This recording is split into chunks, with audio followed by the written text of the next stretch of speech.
Hey everybody, welcome back to Pro AV today. Today's discussion is going to be a fun one. It's also one that there are a lot of questions around, especially when you start talking about the security, access control worlds, and that's biometrics.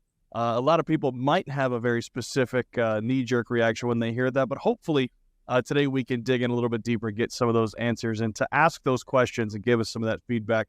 I brought on my guest today, Jeff Boehm from Wicket. Jeff, thanks so much for coming on. Certainly. Thank you, Ben. Appreciate you inviting me into this conversation. Well, you're very welcome, Jeff, and we're looking forward to having your insight. And, I wanted to kind of start us off on a high level. There's this certain mysticism, if you will, around biometrics. I think a lot of that is due to kind of the natural ambiguity, and the end user doesn't know what they're always necessarily opting into, and there's just all sorts of conversations and curiosity around it. On a high level, what are some of the typical concerns that you see from folks when even having conversations about biometrics? Well, I think you hit the nail on the head with the first point there, Ben, which is there's a lot of uncertainty. And I think as with any new piece of technology, people just aren't really certain about it at first. And if there's ever any negative stories about it, they gravitate towards that and sort of, ooh, is this data being used against me somehow? Or is it profiling me? Or is it somehow biased? And these sort of uncertainties and almost like urban legends that crop up because of people just not understanding the technology that well. And so a big part of what we do and what we encourage our customers to do is just be very forthright and educate their users on how the technology is being used and how safe it is and how this data is not being used against you in some way, but its goal is to make things easier for you. And so I think there's this sort of visceral negative reaction at times to new technologies that once people start to understand and get used to it, then they're more comfortable with.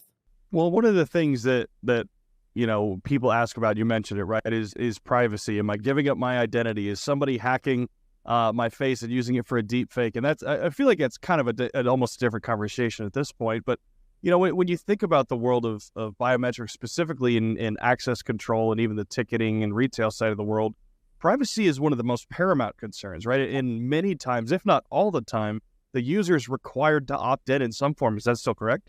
Absolutely. Yeah, no, again, I can't speak for all biometric technologies out there, obviously, but certainly in all cases, the use of our technology as an example, and we can get into that at some point, where facial authentication technology, it is 100% opt-in. Users have to opt into it and they can opt out at any time. And I agree. I think that's a really critical factor here, is that people know what they're opting in for and they have control over it. And they can, if they don't want to participate, they don't have to. Well, and when you think about biometric access, right, I think a lot of times people, the most familiar version might be something like a clear. This is obviously, we're talking about something that's a little bit different, right?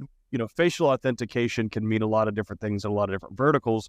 When you talk about security and access control specifically, the easiest is to say, hey, this person is who they say they are. But I think it even goes beyond that, right? Can you talk about some of those use cases? Maybe it's stadiums, venues, establishments that are using it obviously for the access control side, but maybe even beyond that for the ticketing and retail side as well. Absolutely. So I think that at the very basic, we are validating that or recognizing a face and associating that with an identity of some form. But I think that at its core as a technology nugget is valuable, but where it really becomes more interesting is when that connects to other systems to help speed up access or validation of who that individual is. And you brought up a great example, which are stadiums. So when you walk into a stadium for a sporting event or a concert or anything like that, you typically have to then show that you have tickets to this conference or to this event or to this sporting event. And, that requires bringing out your phone and looking for those mobile QR codes, hoping the cell fake signal's strong enough, or finding that code in your pictures or wherever it may be. And instead, using technology like ours, you can walk up and it can recognize you and say, okay, I recognize that as Ben Thomas, but then I can also say, and I know that Ben Thomas has a ticketing account with this ticket provider that says he has 3 tickets to this game. And so it immediately pulls up those 3 tickets and allows you to walk right in without having to pull out your QR codes or your phone or anything like that.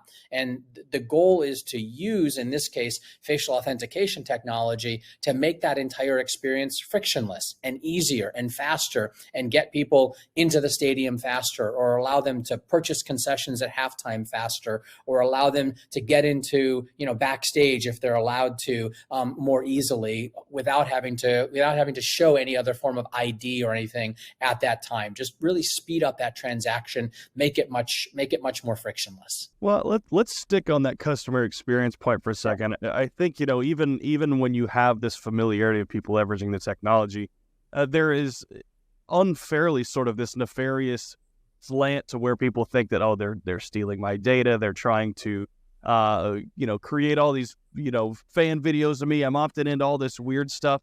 But really, at the end of the day, biometric technology is used for obviously pure safety, right? But also to elevate the customer experience. Can you talk about that customer experience and how specifically some of the biometric technologies, you mentioned it a little bit, whether it's the retail, the ticketing, but how the customer experience actually is very much at the core of this entire technology? Absolutely. And that's, in fact, at Wicket, we talk about our goal is to enable a sensational event experience. That's what our goal is, to improve that event experience. That's what we're focused on. We wake up every day thinking about how can we help our customers, which are big stadiums like the Cleveland Browns Stadium or Citi Field in New York, or the Atlanta Stadium with the Atlanta Falcons and Atlanta United play. How can we make that experience of walking into that stadium just much better? And you go to, like, again, now that we're in NFL season, you go to these NFL games and you see everybody coming out of tailgating and amassing, trying to get into the stadium faster. And you look over at the express entry, or however the different teams brand it, facial authentication lanes. People are just walking right in, and they're getting into the stadium faster, and they're happier when they get in there. In fact, a couple of our teammates were just out at Cleveland Browns Stadium this weekend, and they said most of the fans, they get their face recognized, and they walk in and they're like high-fiving each other because they're already in the game, and they look over and they see the regular standard ticket lines are much longer. And in the same way, in fact, Cleveland just rolled out something they're calling Express Beer, where if you register ahead of time, you can walk up to these express beer carts, show your face to an iPad on a stick, a menu pops up, you say, I want that beer and that bag of pretzels, and you click OK, and you walk away. And you don't have to pull out an ID, you don't have to pull out a credit card. It's faster, it's more convenient, it makes fans happier. And we've had numerous of our teams have done fan surveys where the biometric aspect of the overall stadium experience always ranks the highest, because once fans get into it, they love it, and they just keep using it because it's so easy. Everybody's used to, now unlocking your phone with your face, or getting access to your bank account on your phone with your face, because it's easy and it's convenient. The same thing can be applied here, provided, as you say, you trust the provider and you understand how they're using your data. And all of our teams are very forthright about their data is only being used in this way. It's not being sold to third parties. It's not being used in nefarious ways or sent off to some data broker who may be using it to do advertising to you or anything like that. It's only used to enhance your experience when you're there at the game. Well, look, you make it easier for people to get alcohol, and then that's what's funny is that is such a customer-facing technology, but what it also does in the inverse side is it protects the venue, right? Because now you're verifying in a lot of different ways. But when you think about, kind of flipping perspectives a little bit from the venue operator side, technologies like this historically have been pretty cumbersome to install, to try. Now, because of almost the ubiquity of biometrics, it's now an iPad, right? You could roll something like this out, you snap a finger, and you could almost have it next weekend, right? Yeah, absolutely. Again, in fact, if we take Cleveland again as an example, they just rolled out Express Beer this fall, and they started with it at just a couple of the beer carts around the stadium. And they had such a great response, and fans loved it. And they were, coming back you could do repeat purchases there, that I think the next week or the week after, they doubled or tripled the number of beer carts they had around the stadium. And it was very easy to do that because it is not big cumbersome, heavy technology to roll out. It's very easy. And we find the same thing on the ticketing front, where we roll out to new stadiums. We just rolled out at the Tennessee Titans as an example, and they started with a small number of ticketing gates, and they had good success. So they're expanding it to more ticketing gates so that more fans can use it to get into the stadium. And it's easy to roll out and easy to expand. Well, what does that rollout process look like, right? I mean, obviously it's very simple, but from a guard standpoint, what sort of staffing is required there, right? Because you're for the most part, folks are used to okay, I'm going to walk through a metal detector, I'm going to get wanded, and I'm going to interact with somebody looking through my bag and doing all these things, and then they're going to scan my ticket, and then I've got to show it to the person in the front. What does it actually look like from an operations standpoint and really building out those workflows? Yeah, so it's actually a much easier operation, Ben. In fact, again, back to Cleveland, they found that they actually were able to reduce the number of ticketing lanes by 4-fold and still get fans into the stadium faster because of how much easier it was to operate these and how much faster fans were coming in. So the ticketing operators need to learn the basic screen, because it's a very simple thing. A fan walks up, their face is recognized, immediately pops up on the screen. Here are the tickets that you have. And do you want to scan all those tickets, or are you just scanning a couple of those tickets because you're not using all your seats today? If they have like a special club access or need to get wristbanded for a certain area of the stadium, their tickets pop up in a different color, making it really easy for the ticket operator to see that and act appropriately or act accordingly. And so it's a very easy, understanding for the ticket operator, just as easy as it is for them to be using those handhelds, except that it's just faster for them. So it is something that's very easy for them to roll out, and very flexible, that, as I mentioned already, they can expand the use very quickly around the stadium based on interest and engagement from the fans. Well, one of the things that I really enjoy about kind of biometric technology, and I'll say this, I just went overseas probably a month or so ago, and I never had to scan my ticket once I got inside the boarding area, because I walked up, they identified that it was me, and it gave me access, right? And obviously this is a little bit more maybe long-term, higher level, but you talk about these high volume areas, whether it's stadiums, venues, whatever, airports, there's so many other places even that security has to be verified, office buildings, all sorts of places, trade shows. What sorts of applications does this scale to? Yeah, I mean, it's honestly, it's almost a challenge for us because the use cases are limitless. I mean, I use it to get into my office here, where instead of carrying around a key card or needing to punch into a number, I walk up to our front door here, and there's a network camera that sees me coming. And by the time I get there, the door is unlocked and I walk right in. And so, it's great for that. Any place that you are needing to authenticate and validate that I am somebody who is allowed to get into this space, you could use the technology there.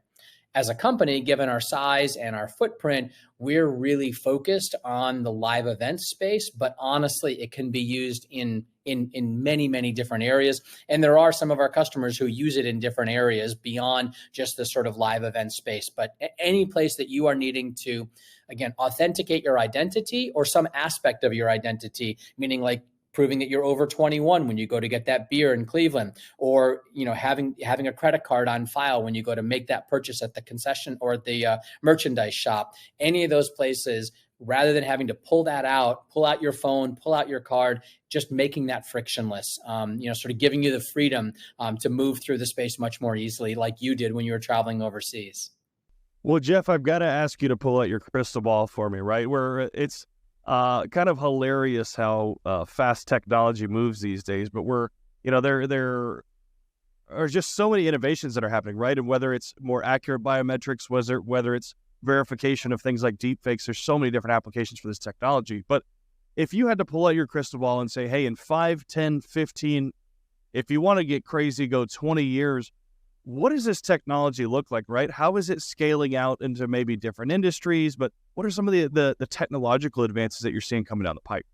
I think that it truly is a piece of technology that becomes ubiquitous for you verifying who you are in order to gain access to a space that you need to be verified to gain access to. I don't need to prove who I am to walk down the street. I don't need to prove who I am to walk into a corner coffee shop if I don't want to. But if I want to speed up my purchase at the coffee shop and not have to pull out my credit card, not have to pull out my loyalty card and just use my face there, Why not? That makes the whole process easier. If I want to, use that to get into, a residential area or get into a corporate office security facility or an airport or an emergency room or whatever, as a doctor, whatever it may be, it's technology that can just make it much easier to verify the right people are where they're supposed to be, and again, that it just makes that process easier. So I see it being used very ubiquitously. I do think that as technology providers and as our customers who are employing this technology for their customers, it's incumbent on all of us to instill trust in people like you and others that we're using this data responsibly, that we're not, that it isn't being used for nefarious means, or that we're not selling it to the government to track who you are or anything like that, that you gain confidence that we're using this data responsibly, and that you're seeing the benefit from it in the frictionless ease of use convenience that it brings. Well, Jeff, I got to say thank you, because you've answered a lot of the questions that I have, right? And I'm would consider myself obviously somebody who's in the industry, but you hear all these rumors and things, on the news and wherever you want to get your information from these days about AI's taking over, biometrics is going to ruin your life, facial scanning, and it's very sensationalistic, and I appreciate you providing that perspective of somebody who really is in the know and understands what's happening in the industry, because you're helping shape it, right? And with that perspective, I could say not only I appreciate it, but our listeners appreciate it as well, right? Whether it's folks in the traditional core Pro AV community, whether it's the access control, physical security side, even the cybersecurity side of the world, right? I appreciate that insight, and I know they do it too as well. Well, certainly. Thank you very much for including me. It's obviously a conversation and a topic I'm passionate about, and I welcome further questions or comments or ways that we can engage. Last question, how can people reach out to you if they have questions? Certainly. Thank you for bringing that up. So we are at wicketsoft.com, WICKETSOFT.com. And if you want to reach out to me an email, my email is my first name last name @wicketsoft.com. I think my name will be in the show notes or wherever, and you can see it there. But jeff.boehm@wicketsoft.com. And I welcome questions or ideas or conversations about this. Well, Jeff, once again, we appreciate you coming on, and we appreciate you guys, the listeners, tuning in and enjoying the conversation as well. Be sure to subscribe and join us again next time for Pro AV Today.